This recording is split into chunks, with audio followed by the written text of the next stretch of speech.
Give me 1 supervised hour and 14 days. If nothing changes, I'll walk away. The girl saying it looks like the last person you'd expect to make a promise like that. Barefoot, sun-browned, a frayed scarf tied around her hair. Her name is Adaeze Okafor, Ada for short, and today she's standing at the gate of a mansion in Ikoyi, Lagos, looking up at a man who could buy the street and not notice, Chief Obinna Musu. Behind them, through tall glass doors, a wheelchair sits beside a treadmill that never mattered. In that chair is Zuri, Obinna's 16-year-old daughter, funny, stubborn, bright, and unable to take a single independent step since a childhood accident. MRI scans? Clear. Nerve studies? Normal. The world's best specialists from South Africa, London, and Mumbai have come and gone, shaking their heads with the same gentle phrase, "It's functional, not structural," which in Obinna's mind might as well mean, "We do not know how to help." He tried everything else anyway. Hydrotherapy in Victoria Island, gait training cages imported from Germany, a gym full of machines with user manuals thicker than law textbooks. He tried faith, too, quiet, private prayers in the back of dark chapels when the city slept. Nothing moved the needle. Nothing moved Zuri. And now, a girl the guards almost turned away has arrived with a sentence that splits the day in two. Ada did not wake up this morning planning to speak to a billionaire. She woke on a piece of cardboard behind a kiosk near Balagan Market, hunger gnawing the edges of her patience. She spent her childhood in Suka, raised on folk herbalism by a grandmother who called leaves by their first names and brewed teas that seemed to pull fevers out of the air. After her grandmother died, life bent hard. A fearful stepmother, whispers, a village that labeled what it didn't understand. When Ada warned an elder to check his heart and he later died unexpectedly, the rumor finished the job the grief started. Witch. The word stuck like thorns. She left with a cloth bag, a small notebook, and a promise to herself. One day, she would take her name back. On the other side of the city, Obinna ends calls he doesn't want to take. Lawyers, managers, well-meaning friends repeating variations of the same advice. Accept reality. Protect your heart. He doesn't say it out loud, but he has no interest in acceptance. Not yet. Their worlds collide at Muri Okunola Park. Zuri is there for fresh air and laughter she doesn't have to fake. Obinna is there because fathers need something to do with their hope. Ada is there because something, call it instinct, call it faith, call it the last thread between her and despair, pulled her down the sidewalk toward a black SUV and a girl whose face she felt she had seen before. When Obinna hands Ada a hot meal and a folded note and tells her to eat, something tiny shifts. She thanks him, then splits the food with an older woman sitting alone on the bench. It isn't a performance. No one is filming. But Zuri is watching, and she says the first true thing she's said to a stranger in weeks. "I think I've seen you in a dream." Security stiffens when Ada steps closer. The driver shakes his head. The chief of security shakes it harder. Lagos is a city of brilliance and hustle, but it's also a city of caution. Ada lifts her hands in surrender. She says, "I'm not asking for your trust, just a chance. Search me. Chain me if you must. Let me try, here or under your doctor's eye." That is how they reach the gate of Ikoyi, hope dragging fear by the hand. Inside, the air smells like new paint and lemon polish. Nurses wait. A family doctor, Dr. Adebayo, calls for vitals and a patch test, already protesting in the careful voice of a man who wants to protect his patient from reckless miracles. Ada asks to see the garden, not the rose beds in front, the other one, the greenhouse that no one uses anymore. A photo on the wall stops her. A woman, Obinna's late wife, smiling beside native plants, her handwriting looping across a label. Ada nods as if recognizing an old neighbor. What comes next is not magic and not defiance. It is a line in the sand. No miracles. Measured steps, tiny doses under a doctor's eye, breathing drills, mirror therapy, a training plan logged like a ledger, and a promise that Zuri does not change. Ada leaves with nothing but her dignity. Before we go any further, drop a comment with where you're watching from and tap subscribe so you don't miss the moment everything shifts. Because when a city as loud as Lagos goes quiet, you know something impossible is about to happen. Before Lagos, before Ikoyi gates and clipped hedges, there was Nsukka. Red earth, mango trees heavy with secrets, and a grandmother who spoke to leaves like they were neighbors. Nena taught Adaeze to recognize medicine by its smell before its name. Utazi for the stubborn belly, bitterleaf for the hot ones. Neem when the skin forgets itself, she would say, crushing leaves between her palms and lifting them to Ada's nose. Ada learned the rhythm: boil, cool, strain, whisper thanks. Not magic, memory. When Nena died, the house kept its shape but lost its warmth. Ada's father remarried a woman named Ijeoma, who could turn worry into accusation with a look. Ijeoma didn't understand the jars on the shelf or the way Ada made tea for coughing neighbors without asking for anything in return. She called it bush medicine at first, then trouble. The village called it something else the day a child choked at the marketplace. Ada knelt, fingers steady, and pressed the boy's ribs the way Nena had shown her. The lodged kola nut popped free. For one breathless moment, everyone clapped. 2 days later, the boy's mother said Ada used spirit water, and the applause turned into whispering. Praise had conditions. Fear did not. There were other small moments, the kind you barely notice until they stack. A rash that faded after Ada mixed a paste from neem and ash. A fever that broke after she brewed a bitter tea and fanned a baby through the night. None of it felt miraculous to her. It felt like care. But each relief birthed a rumor, and rumor grew teeth. The day the village elder, Chief Eze, clutched his chest outside the shrine, it was late afternoon and the dust hung lazy in the heat. Ada had seen him the day before and, heart thudding, asked him to check his blood pressure in town. "Please, sir, something feels off," she'd said, voice small but urgent. He laughed kindly. "I am as strong as yam, my daughter." He died that evening.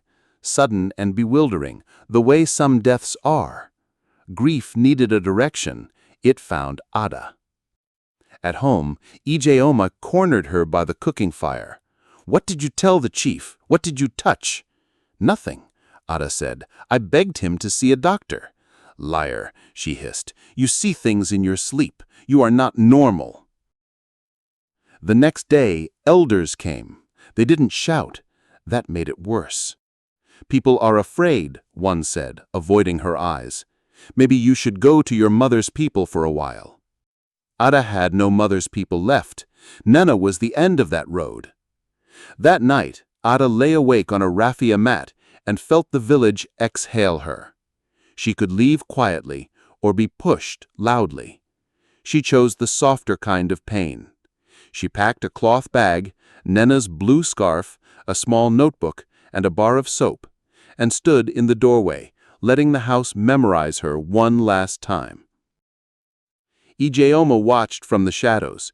"If you stay, you will bury us all," she said, fear curdling into certainty. Ada tied the scarf around her hair and held her voice steady.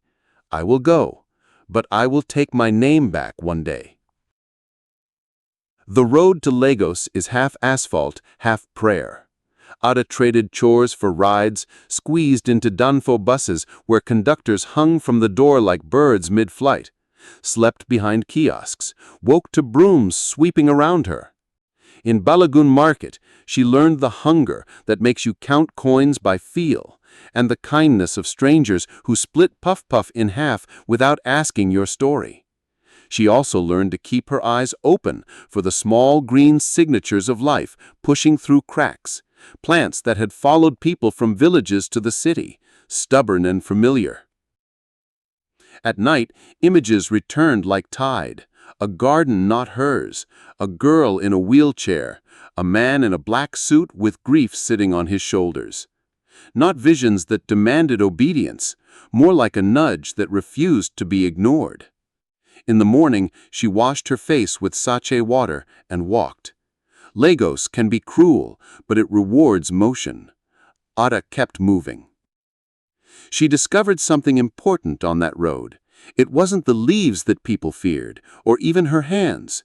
It was the part of care that arrives before language, the intuition that makes you say, "Please check your heart," to a man who feels fine. In places where fear is loud, intuition sounds like witchcraft. Ada learned to speak more gently, to ask permission with her eyes before she spoke with her mouth, to show her work, the plant, the preparation, the reason. By the time she reached Muri Okunola Park, she had a plan and nothing else. If the man in her head was real, she would ask for 1 supervised hour and then 14 days. If he wasn't, she would keep walking until her feet forgot how to stop. What she didn't know, what she couldn't know, was that a different kind of memory was waiting for her behind glass and steel. A greenhouse with a label in a dead woman's handwriting and a father who had run out of ways to say no to hope. The mansion in Ikoyi woke before its owners did. Generators humming, staff moving, softened by slippers, filtered light pouring across a private gym that looked like a showroom. Chief Obino Nwosu stood in the middle of it, hands on his hips, staring at a treadmill as if it had personally failed him. Next to the machine, parallel bars, balance boards, a gait trainer with straps and pulleys and good intentions. He had flown in experts to assemble this orchestra. It still refused to play. From the doorway, Zuri watched him. 16, hair wrapped in a silk scarf, pajamas tucked neatly under the blanket on her lap. She knew the room better than anyone. The echo, the smell of rubber, the way her father's jaw tightened when he measured hope against reality. He turned, caught, tried to smile. "You're up early. So are you. Ratio?" She lifted an eyebrow at the treadmill. An old joke, not as funny as it used to be. He chuckled anyway, because that was their contract. She made the pain gentler. He pretended it worked. On Abina's desk upstairs sat 5 binders: South Africa, London, Delhi, Abu Dhabi, Zurich, each stuffed with reports, scans, recommendations. Clean MRI, normal EMG, functional, not structural, the neurologists repeated, careful with their words as if caution could soften the blow.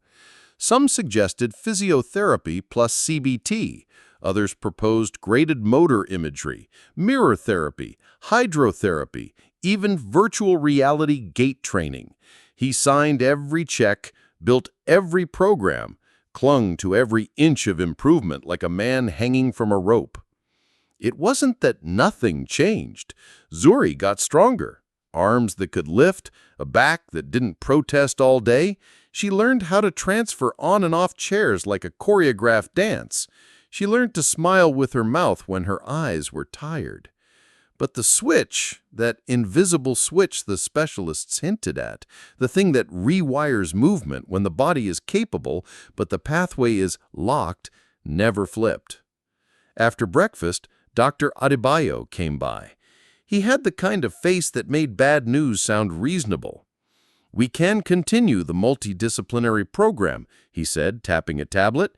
"Your daughter's scans remain stable. From a functional neurological standpoint, we look for triggers we can unlearn and movements we can reintroduce safely." Obina's voice was low. "And when does safely become effectively?" Sometimes, the doctor said carefully, the step change comes when fear lowers. New context, new cues, belief. He paused, choosing a word that wouldn't get him accused of peddling mysticism, confidence. We cannot force it, we can only create the conditions. Give me something to do, a number to reach, a checklist. Take her out, Adebayo replied, not to a clinic, somewhere ordinary. Let her see life that isn't organized around what she can't do. After the doctor left, Zuri wheeled herself to the glass doors that overlooked the greenhouse on the far side of the lawn. The panes were fogged from the night, vines tracing lazy signatures across them. Her mother had tended it once, labeling plants and looping script. Sometimes Zuri imagined those labels were prayers. "Do you ever get tired of pushing?" she asked without turning around. "Pushing what?" her father said. "Me! This! The whole mountain?" He moved closer, so close she could see his reflection in the glass, tie loosened, hope arranged on his face like a uniform. "If climbing is the only way up, we climb." She laughed softly. "You and your proverbs." "I pay for those too," he said, and that earned him a real smile. In her room later, Zuri opened her phone and scrolled through videos she had saved. Runners at Tarkwa Bay, dancers at weddings in Surulere, a toddler taking 3 triumphant steps and collapsing into giggles. She watched them like some people watch the ocean, something that keeps moving even when you cannot. She typed a message to her father and deleted it.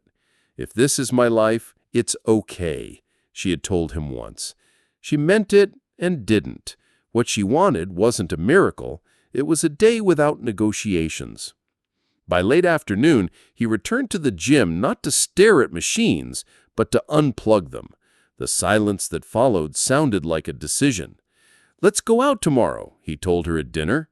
"Mori Okuno La Park, fresh air, annoying pigeons, people running for no reason." She tilted her head. "And you won't count steps or time my breathing?" "I will make every effort to behave," he said solemnly. "Deal. But if you start lecturing the pigeons about grit, I'm going home." That night, Obina wandered the house like a man checking locks. He paused at the greenhouse, hand on the door, and did not go in. He stopped by the study, touched the Zurich binder, and did not open it. In Zuri's doorway, he lingered, watching her sleep, the blanket rising and falling in an ordinary rhythm that had cost extraordinary effort to protect. He whispered a prayer that was mostly gratitude and a little bargaining, then laughed at himself for bargaining with God like a market trader.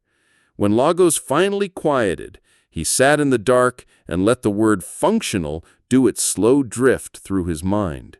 It no longer felt like a dead end, more like a locked gate he hadn't found the right key for. He didn't know that the key would arrive wearing dust and a blue scarf, asking for 1 supervised hour. The first nudge came like a thought she didn't author. Say it out loud. Adaeze sat under a flickering bulb behind a kiosk near Balagan Market, blue scarf around her hair, and wrote the sentence in a tiny notebook Nena once used for recipes. On the next page she drew a grid, 14 empty boxes, and labeled them the way her grandmother taught her to think: breath, mirror, weight shift, stand, step.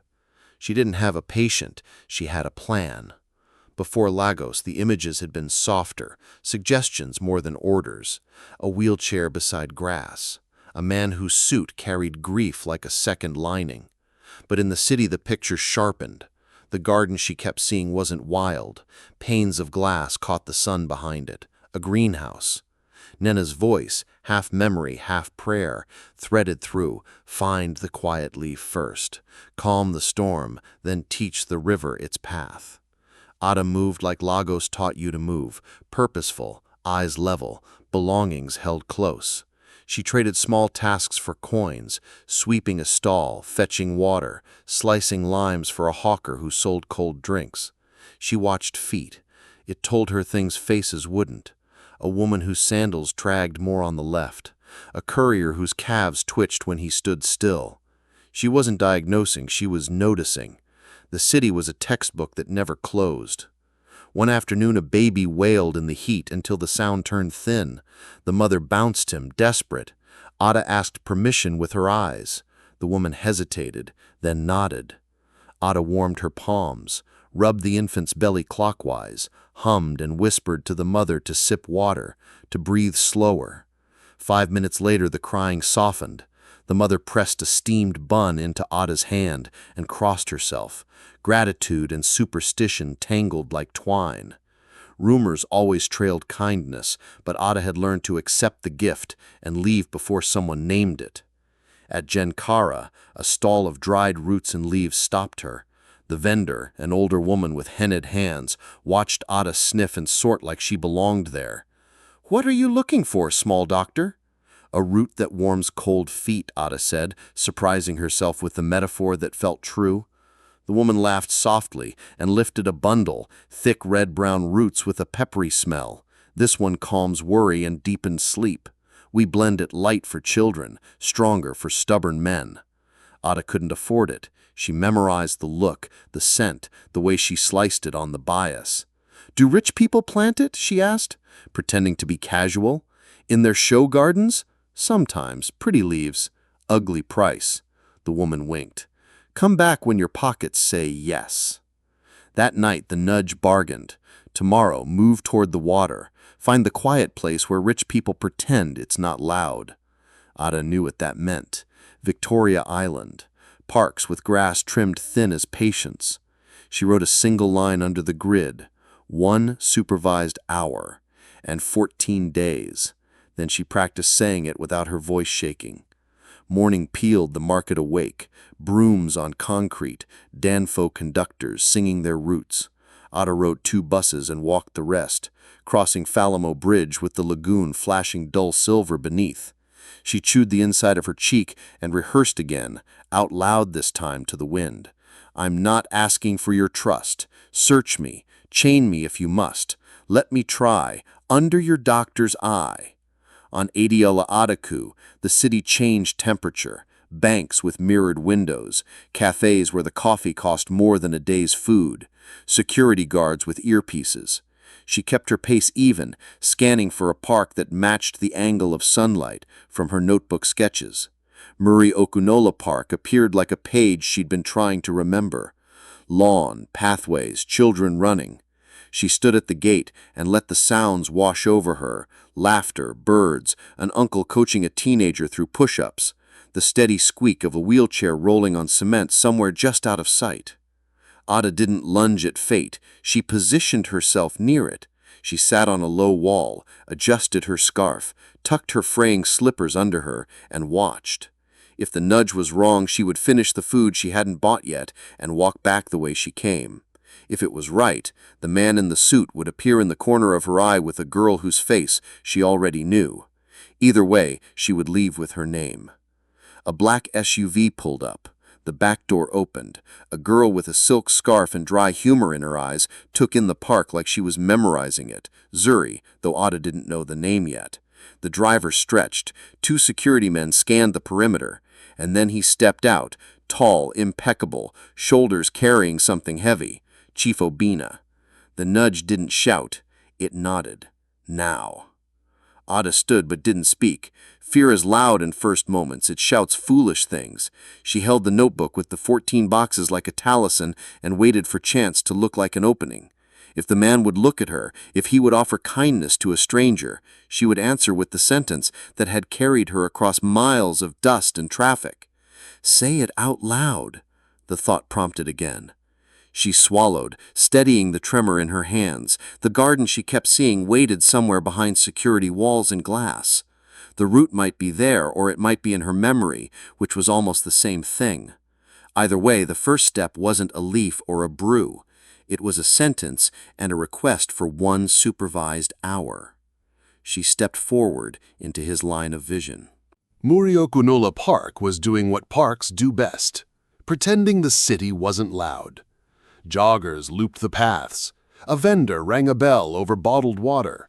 A child let go of a red balloon and didn't cry when it drifted away.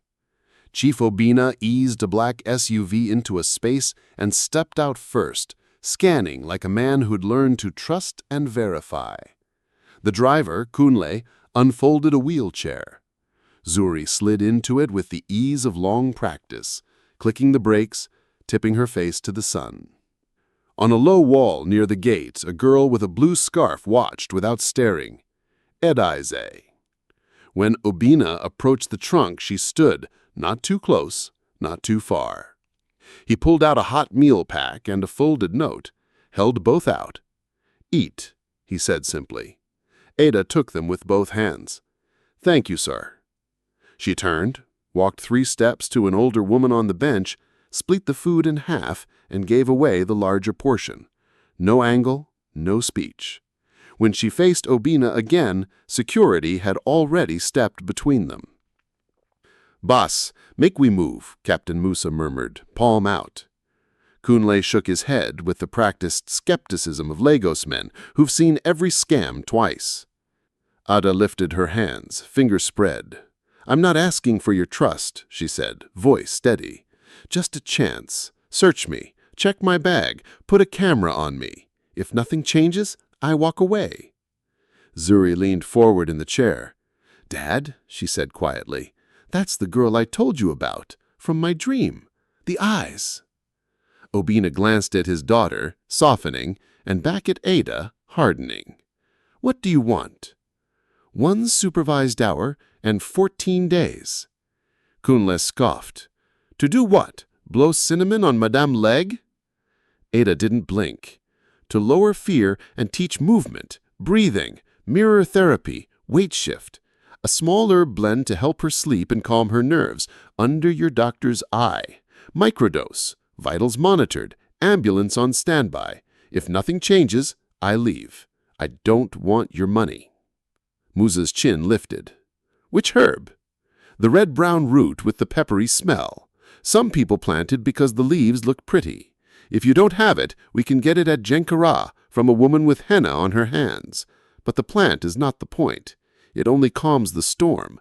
The training rewires the path." A couple pushing a stroller slowed, pretending to check a map. The air around them felt suddenly thin. Obina studied her face, then the notebook she held, edges fuzzed from use. "Who taught you to talk like a physiotherapist?" "My grandmother taught me the leaves. Life taught me the rest. I don't do magic, sir.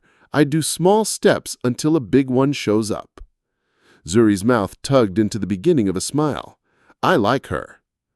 Kunle moved to usher Ada away. She didn't resist. She just kept talking to Obina, calm like someone placing stones across a river. "Your doctors are right," she said. "Functional, not structural. That means the door isn't locked, it's stuck. We don't kick it, we wiggle the hinge."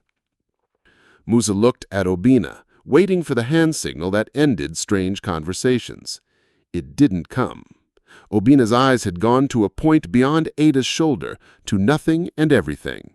Binders on a desk, plane tickets, hotel corridors, bills that bought expertise and couldn't purchase certainty.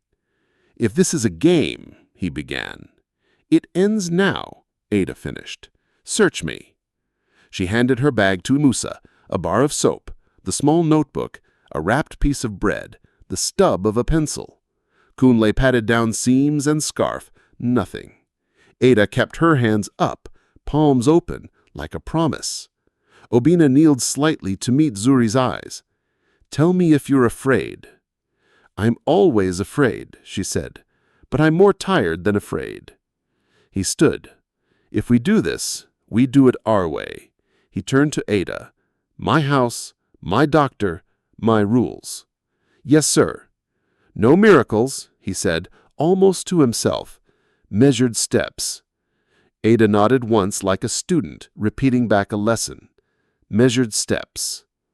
Musa looked unconvinced, but he opened the SUV's rear door anyway. Kunle hovered, still muttering under his breath about Lagos and its audacity. Ada tucked in beside the back row, keeping her knees together, eyes on her hands. Zuri watched her in the mirror, not blinking, as if the act of not looking away could keep this moment from dissolving. As Kunle pulled out of the park, the red balloon, somehow not gone yet, floated above the traffic, an unnecessary, perfect circle. Ada followed it with her gaze, then focused on the only metric that mattered: breathe in 4, hold 4, out 4, rest 4. She breathed like a metronome and counted 14. Beside her, a father placed his faith on a scale against his fear and found, for once, they weighed the same. "Doctor's already at the house," Obina said into his phone. "Prepare a room, set up monitoring, and—" He hesitated, surprising himself. "Clear the greenhouse." Ada didn't smile, not exactly, but something in her shoulders eased, as if a door she had been leaning on from the outside had clicked. The gate slid open on cue.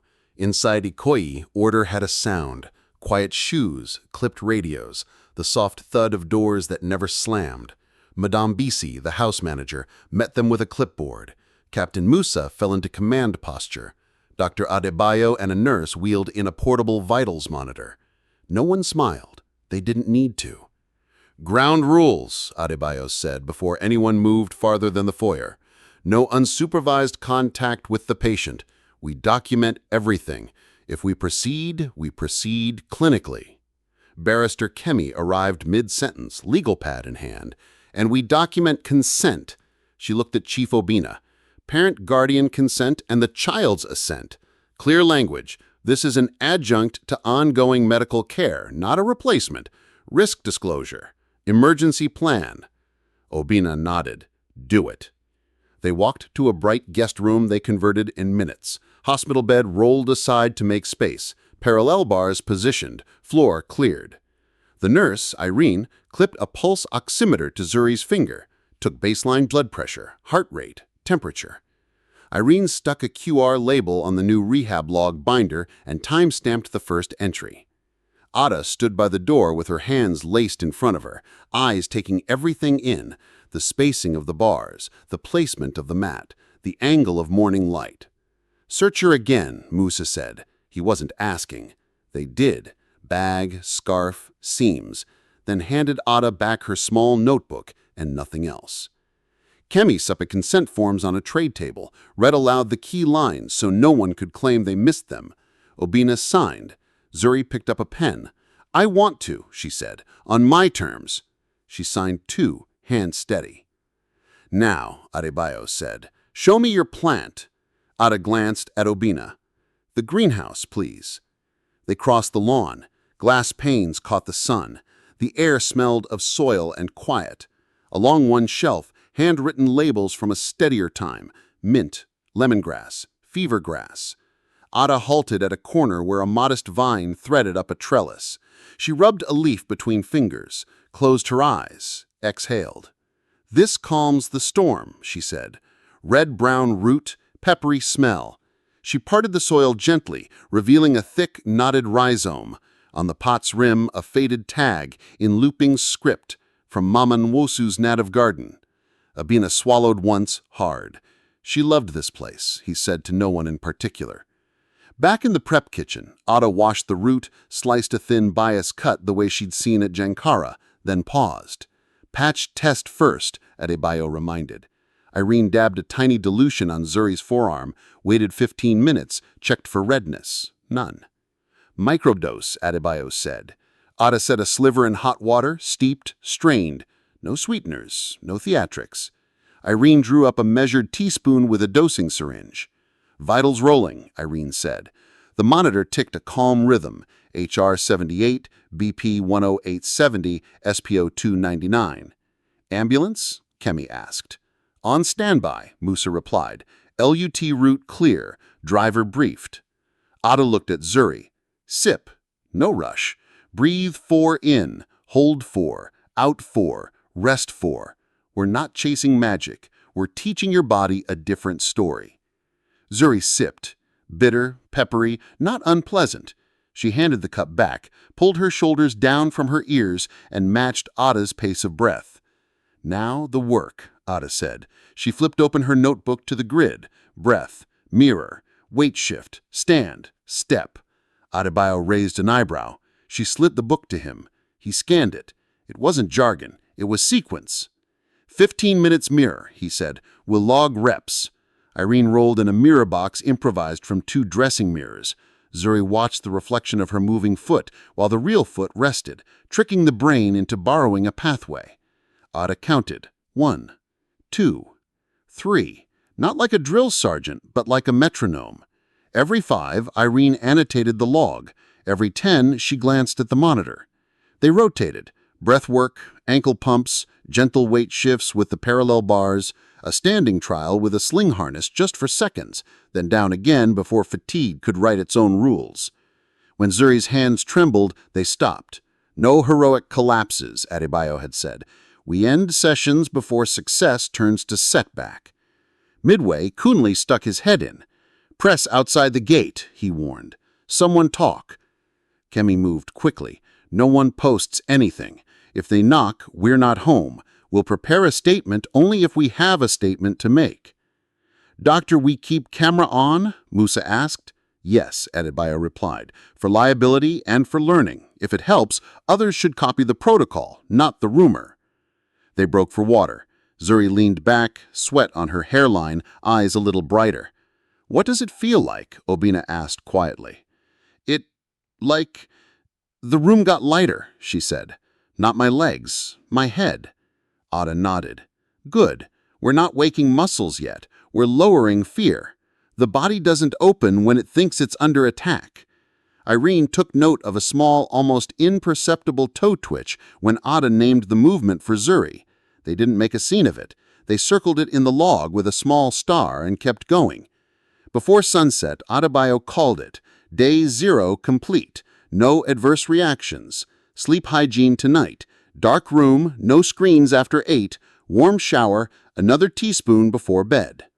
Ada washed the knife, wrapped the root, and labeled the jar with the date. She didn't pocket anything, didn't ask for anything. Before she left the room, she pointed to the whiteboard where Irene had listed tomorrow's plan.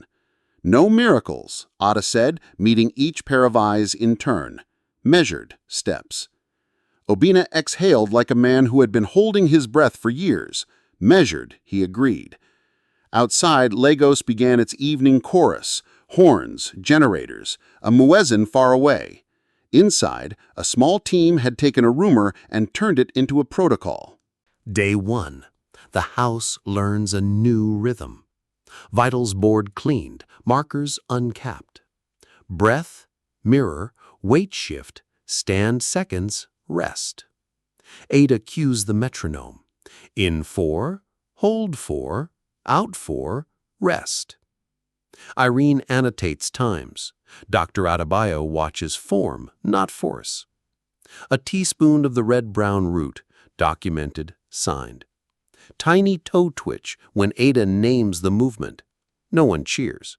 Irene draws a small star in the log. Day 2. Morning feels less sharp. Zuri reports, my feet are warm. Adebayo nods. Arousal down, parasympathetic up. Mirror therapy extends to ankle pumps. Ada taps Zuri's shin with 2 fingers, not to propel, but to cue attention. Notice, don't judge. Afternoon, weight shift at the bars, 5 sets of 10 seconds, harness on. Pulse steady, another star. Day 3. The brain hates new paths. Guarding returns, shoulders climb, jaw clenches. Ada lowers the stakes. We only practice start and stop today. 10 microstands of 3 seconds each. Zuri laughs once, surprised. Stopping is harder than starting. They put that on the whiteboard. Kunle peeks in, pretends to scoff, leaves faster than usual. Day 4. Sleep deepened by the evening microdose. Morning session adds guided imagery. Zuri watches a short clip of dancers stepping side to side, then closes her eyes while Ada narrates weight shifting like a tide. Left foot heavy, right foot light. Breathe. At the end, Irene catches a calf flicker on the EMG pads they trial for biofeedback. Another star. Day 5. Fear spike. A staff rumor slips through the gate to social feeds. Billionaire brings witch into a Ikoyi mansion. Phones vibrate in pockets. Kemi confiscates distractions and reminds everyone of NDAs. Adebayo shortens the session, keeps it predictable. Mirror, breath, 2 stands. Ada's mantra returns. No miracles, measured steps. Zureen repeats it back, quieter but firmer. Day 6, a change no one plans. Zuri asks for music. A soft high-life instrumental fills the room, rhythm like a heart that's not in a hurry. Ada times weight shifts to downbeats. The brain borrows rhythm when courage is thin. In the log, Irene adds a note. Emotional state, smiling twice. Day 7. First full minute upright in the harness. Hands light on the bars. A bead of sweat becomes a small victory. Adebayo stops them at 56 seconds. End with something left. Zuri protests. He holds the boundary. Consistency over heroics. She rolls her eyes and agrees. Day 8. The room changes how it looks at Zuri. Less glass, more mirror. They add lateral steps with therabands around knees. Just shifts, not steps yet. Ada's cueing goes granular. Big toe says hello to the floor. Heel listens. Obina watches from the doorway, hands unclenched. He leaves before anyone sees his eyes get wet. Day 9. Plateau day. Everything feels heavy. Nothing new happens. This is where most programs crack. Ada shortens the grid. Breath, stand, rest. 5 cycles. She asks Zuri to name each cycle out loud. Start, stop, safe. Naming lowers fear. Irene circles the whole day in the log and writes, hard doesn't mean wrong. Day 10. Ada brings the greenhouse into the script. Short breaks among the plants, teaching the body to associate upright posture with calm. Smell, breathe, step in place. Zuri's quads fire in a flicker longer than before. Irene grabs the moment on camera for the clinical archive. No one posts, but everyone breathes easier. Day 11. First assisted step inside the parallel bars. Heel down, knee trembles, weight transfers, harness catches. It's messy, mechanical, undeniably real. Ada stops after 1. We don't teach fear that we only succeed by surprise, she says. We teach it that success is repeatable. Zuri nods, a tear escaping that she doesn't apologize for. Day 12. 2 assisted steps, then backward weight shift, training the exit ramp, not just the highway. Adebayo introduces dual tasking. Count backward by 7s while shifting. It blunts rumination. Movement sneaks in while math hogs the stage.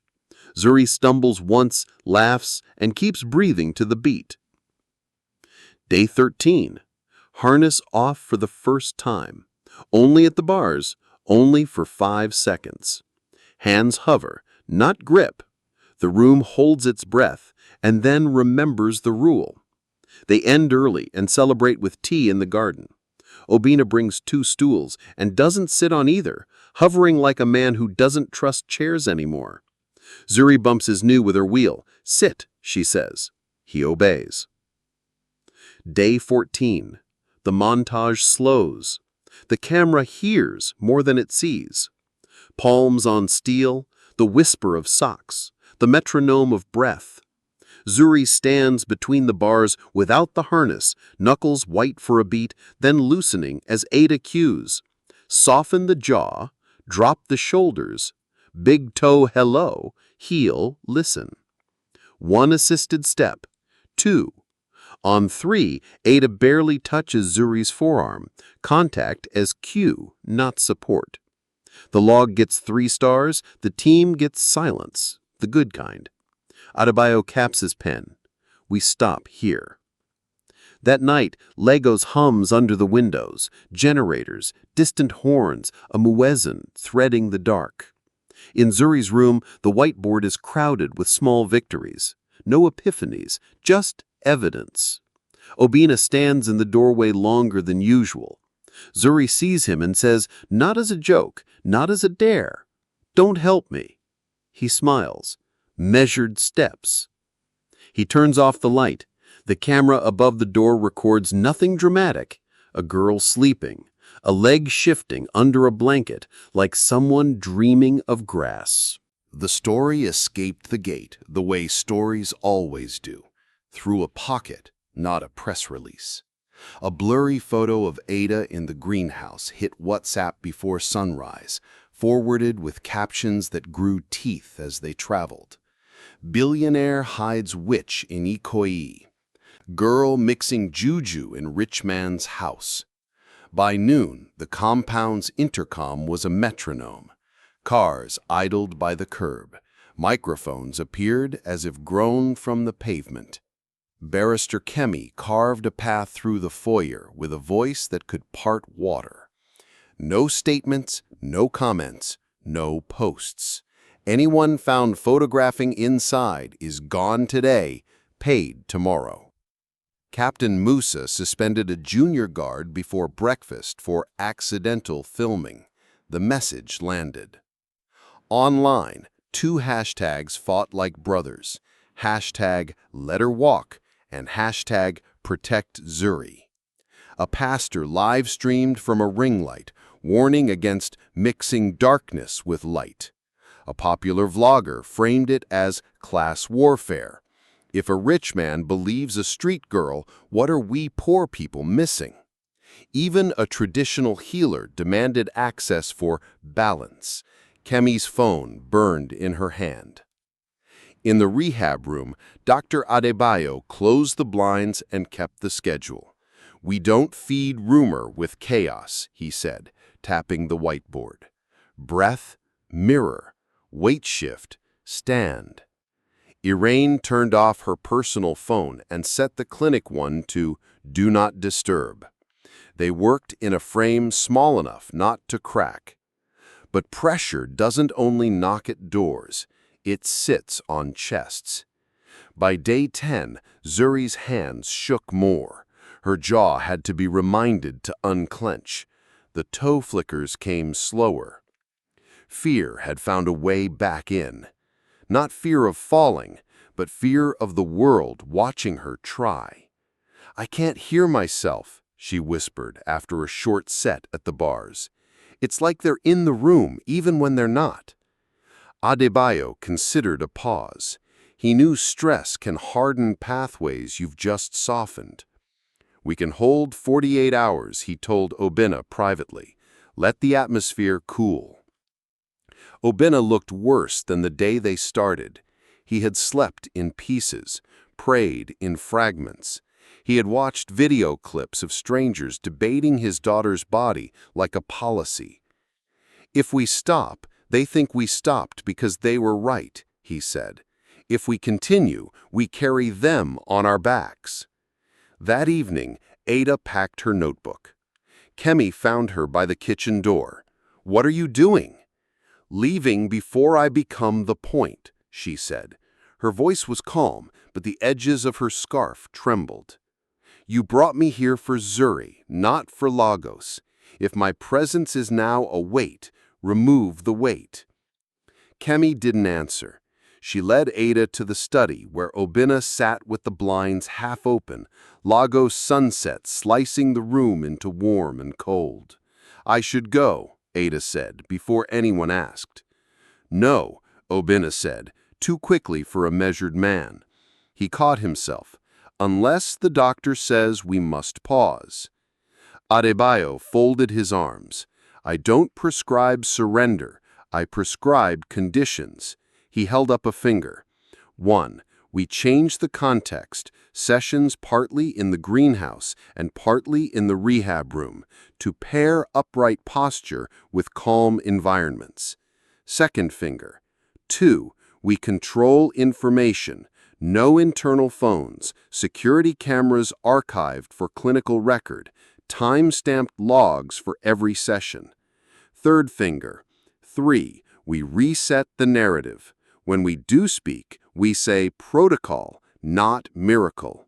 Functional recovery, not cure. And we publish the protocol for free so no one sells rumor as medicine. Kemi nodded. I'll draft a holding statement. Ongoing multidisciplinary rehab under medical supervision. No interviews until completion. I'll also file a notice with NAFDAC that the herb is traditional, not commercialized, used in microdoses under physician oversight. Ada looked from one adult to another. If Zuri wants to stop, I stop. Zuri rolled in, hair damp from a shower, eyes honest. I don't want to stop, she said. I want to hear myself again. How? Obena asked. Zuri pointed toward the garden. Out there, it's quieter in my head. They moved the next morning under a different sky. Musa posted guards along the hedge, radios low. In the greenhouse, humidity softened the air. Leaves made their small, private sounds. Ada set the metronome with a fingertip on the potting bench. In 4, hold 4, out 4, rest. Zuri stood in the sling harness between two portable bars they had rolled in at dawn. The smell of soil threaded through the room. Ada watched her shoulders drop a centimeter. Irene noted it without reaching for poetry. Shoulder tone down. Mid-set, a chant rose faintly beyond the wall. Press or protest, it hardly mattered. Zuri glanced at the sound, then back to Ada.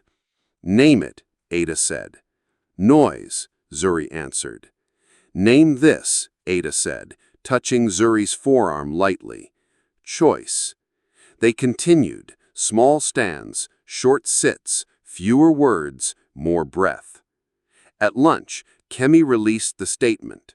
It said nothing that could be misread and everything that mattered. No witchcraft, no cure claims, evidence-based rehabilitation under medical supervision, traditional herb used as anxiolytic adjunct in microdoses, protocol to be published. The hashtags didn't die, but their teeth dulled. Still, rumor leaves residue. That night, Obena stood alone in the greenhouse, hands on the work table his wife once used, and asked the question he had avoided. What if I'm wrong? He heard the answer from the doorway, in a voice younger than his fear.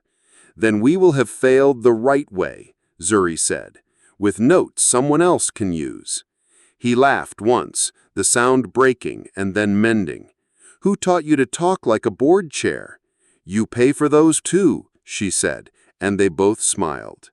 At day 13's end, after a short and clean session, Ada walked to the edge of the lawn where she first stood with empty hands. The gate was quiet. Lagos had found a new topic. She felt lighter and more responsible at once. Kemi came to stand beside her. When this is over, we'll say what happened, the lawyer said, not to win arguments, to set a standard. Ada nodded. No miracles, she said, more to the night than to the woman. Measured steps. Inside, Zuri wrote 3 words on the whiteboard before bed. Noise not equal to truth. Then she slept like someone who remembered where inside her body the floor was. Morning arrived the way good news does, quietly enough that no one believed it at first. The air over Ikwi was thin and cool. The greenhouse panes held the pale sky like water cupped in glass. Irene came on shift early, shoes whispering over tile. She checked the rehab log, uncapped a marker, drew a small square in the margin, and wrote, Day 14, AM session, greenhouse. Dr. Adebayo rolled in the portable bars they had been using outside, their bases sandbagged, the sling harness clipped and waiting, because safety is a promise you keep even when you hope you won't need it. Captain Musa posted a guard out of sight. Barrister Kemi set her phone face down. Chief Obinna stood where he had learned to stand best, near enough to help, far enough not to help.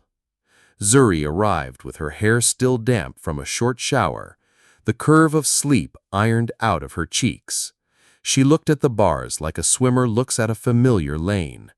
Irene met her eyes with the ritual they had built between them. "Name it," Irene said. "Noise," Zuri answered, glancing once toward the wall that separated them from the city. "Name this," Irene touched Zuri's forearm. "Choice," Zuri answered, glancing once toward the wall that separated them from the city. Irene nodded. "Breath in 4, hold 4, out 4, rest 4. They began with the small things that matter: mirror for 30 breaths, a weight shift that was more thought than motion, one microstand to remind the nervous system that upright was not an ambush. Irene cued the sequence softly and exactly. Irene wrote without poetry: HR 76 to 82, BP stable, SHL tone, down arrow. "Ready?" Irene asked. Zuri took another breath, set her palms on the bars, and let her fingers loosen. Touch, not grip. "Don't hold me," she said, not as defiance, but as choreography. Irene slid 2 fingers above Zuri's wrist, contact as cue, not support. "Big toe hello," she said. "Heel, listen." The first step was not cinematic. The heel kissed the mat, the knee trembled, the hip caught. Adebayo measured with his eyes the way clinicians do, tracking angles, waiting for the flinch that would tell the body still felt under siege. It didn't come. Zuri's jaw softened. She shifted weight, a millimeter, then 2, into the planted foot. Irene drew a star in the log that looked exactly like the other stars, and yet wasn't. "Stop," Irene said, and Zuri stopped. That was new too, the control to interrupt momentum instead of being ruled by it. "Again," Zuri whispered. "Breath," Irene replied. They breathed. Second step. The foot landed with a small, decisive sound that every person in the greenhouse pretended not to romanticize. Musa, outside, cleared his throat and looked at the sky as if it had told a joke only he heard. Kimi pressed her tongue to the roof of her mouth so she wouldn't say, "My God," out loud. Third, Irene said, "only if the jaw stays soft." It did. Step 3 was smaller but better organized. Heel down, knee unlock, hip follow. Zuri's hands hovered lighter, her shoulders 2 centimeters lower. She paused herself this time. Enough. Irene echoed, relief and discipline sharing the same syllable. Adebayo moved in, not to swoop, but to check. He slid a flat hand along Zuri's quad, felt the low hum of a muscle working within its limits. He looked at the monitor, still boring, blessedly boring. "You're good," he said. "You're safe." Obinna had not moved. If you patched a stethoscope to his chest, it would tell you a story about a dam and a crack that had finally turned into a spillway. He didn't blink when Zuri lifted her eyes to him. He didn't dare. She smiled, small, private, the kind of smile you give a person who has taught you to trust silence. "One more," she said. "Only if you stop yourself again. Only if one more doesn't mean, and one more after that. Deal." The fourth step was the kind that make memory stick. Zuri placed her heel. The knee shook and steadied. She rode the tiny wave of panic and named it out loud. Noise. Then she named the thing under it. Choice. The panic drained like water finding its level. She finished the transfer and, this was the new part, let go of the bar with one hand for a heartbeat. Not because she needed to, but because she wanted to see who she was without it. "Stop," Irene said, and Zuri stopped. Time rejoined the room. People exhaled. Irene wrote, 4 steps, assist, Cue only. Harness unused. She added a line she almost never allowed herself. Smile X1, patient. Obinna stepped forward then, slowly like approaching a wild, beautiful animal you don't want to startle. He didn't reach for his daughter. He reached for Irene. Thank you, he said, the words wearing out on the way up his throat. Irene shook her head. Thank her. I'm a metronome. She's the song. Adebayo cleared his throat. We end here, he said, before the human desire to gild victory could turn it fragile. Consistency over heroics. Afternoon session is short. Indoors. Tonight the same microdose, same sleep hygiene. Zuri nodded, relief turning into a clean, modest joy. Can we walk to the door tomorrow, she asked. Measured steps, Irene said. Measured steps, Zuri echoed. Outside, Lagos remembered to be loud again. Horns, bargaining, a generator coughing to life. Inside the greenhouse, the quiet held a little longer. Kemi picked up her phone and, after a beat of thought, wrote one sentence for the future press conference, then put the phone away. Musa radioed the outer gate to stand down. Irene capped the marker and closed the log. On the whiteboard, Irene wrote, Noise, not equal truth, under Zuri's earlier handwriting, and then beneath it, a smaller line only Zuri could see from where she stood. The door was stuck. You wiggled the hinge. They didn't celebrate with fireworks or fanfare. They celebrated with water, with rest, with the exact same protocol that had brought them here. The miracle, if the city needed that word, was not that Zuri walked. It was that everyone in the room agreed to do the ordinary things long enough for the extraordinary to find them. They waited 3 more days before telling anyone. Not because they were hiding, but because consistency needed its chance to grow teeth. In that time, Zuri added steps the way careful people add promises, one at a time, never on credit. In the mornings, she walked the length of the greenhouse with hands hovering, not clutching. In the afternoons, she practiced indoors, where echoes reminded her that noise wasn't truth. Every night, the log told the story in unromantic ink. Assist, cue only. Harness, unused. Sessions ended early by design. When Kemi finally booked the ballroom at Echo Hotel and Suites, she called it what it was, a press briefing, not a celebration.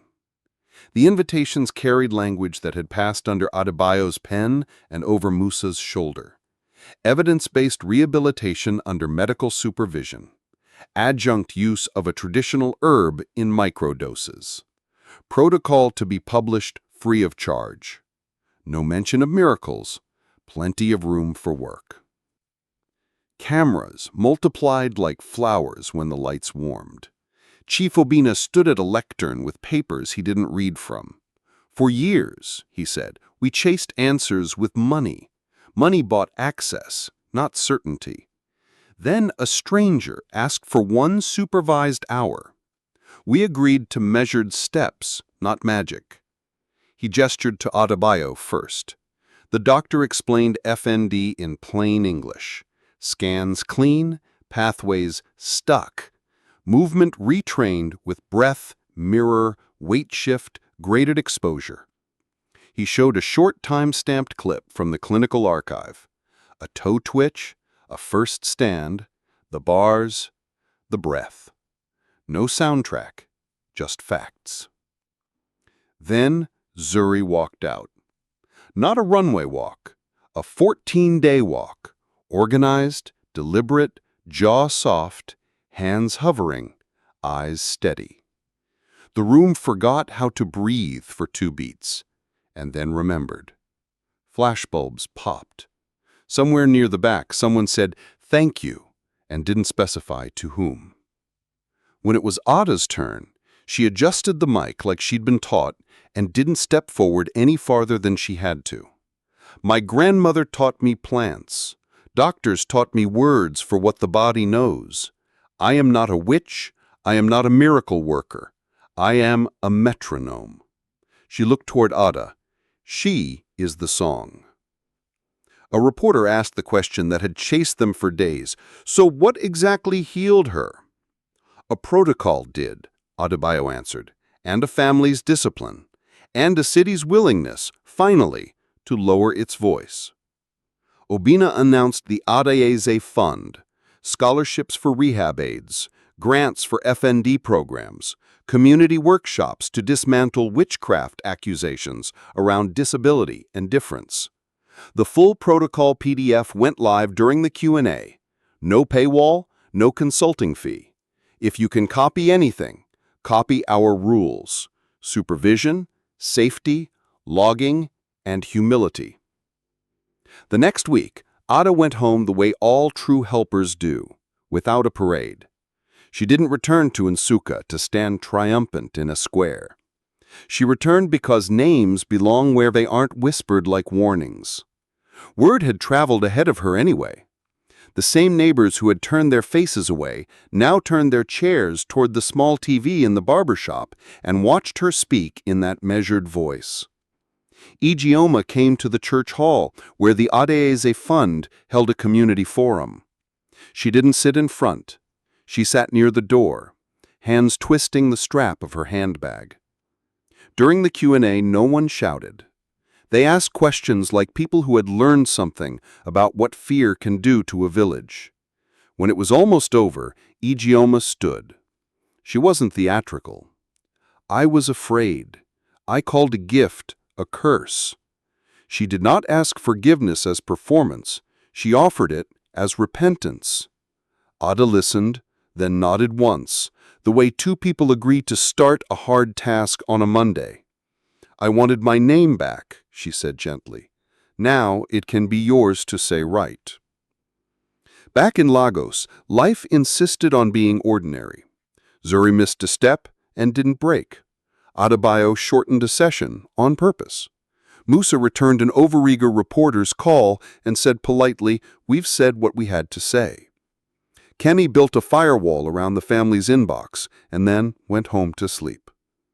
Obina walked the greenhouse alone one evening, touched the rim of the pot with the faded label in his late wife's handwriting, and finally allowed himself to thank God without bargaining. Ada started classes with the first cohort of trainees funded by the program. Young people who would learn to be the quiet ones in rooms full of noise, to count breaths and write logs, and celebrate stopping as much as starting. Above the doorway of the small training space, someone painted Zuri's whiteboard line on wood. Noise is not truth. Under it, smaller, no miracles, measured steps. On the channel where the story began, the narrator closed the upload with a promise and a boundary. When science says not yet, kindness says try again tomorrow. Safely, slowly, together. The comments filled with cities and names and small, stubborn hopes. If the city still needed a word like miracle, it now had a place to put it, on the long, ordinary courage it takes to keep doing the next right thing long enough for the hinge to loosen.